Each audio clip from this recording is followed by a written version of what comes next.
ఒక చిన్న గ్రామంలో ఆది అనే ఒక బాబు తాతయ్యతో కలిసి ఉండేవాడు.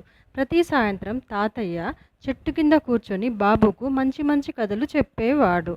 ఒకరోజు తాతయ్య ఇలా అన్నాడు, ఆది బాబు, చెట్లు మనకు జీవం లాంటివి. వర్షాలు, నీడ, ఆహారం అన్నీ ఇవే ఇస్తాయి. వృక్షో రక్షతి రక్షత.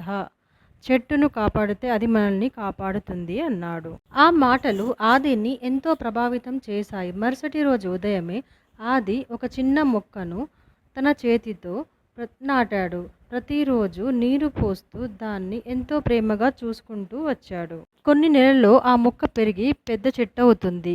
అందమైన ఆకులు, పూలు పూస్తూ పక్షులు గూళ్ళు వేస్తున్నాయి. ఆది ఆ చెట్టు కింద కూర్చొని పుస్తకాలు చదవడం, ఆడుకోవడం మొదలుపెట్టాడు. చెట్టు ఆయనకు మంచి స్నేహితుడైపోయింది. ఒక రాత్రి గ్రామంలో భారీ తుఫాను వచ్చింది. గాలి గట్టిగా వీచింది. వర్షం కురిసింది. కొన్ని ఇళ్ళైతే పాక్షికంగా దెబ్బతిన్నాయి. ఆది కుటుంబం వాళ్ళ ఇంటి పక్కన ఉన్న చెట్టు కింద నిలబడి ఉన్నారు. చెట్టు గాలి వానను అడ్డగించి వాళ్ళను కాపాడింది. తుఫాను తర్వాత ఉదయం చెట్టు అలాగే ఉంది. కానీ చుట్టుపక్కన ఉన్న చెట్లన్నీ పడిపోయాయి. ఆది వాళ్ళ తాతయ్య చిరునవ్వుతో ఇలా అన్నాడు, నీవు చెట్టును ప్రేమించావు, కాపాడావు. అదే చెట్టు నిన్ను ఇప్పుడు రక్షించింది. వృక్షో రక్షతి రక్షితః అన్నాడు. Please subscribe my channel.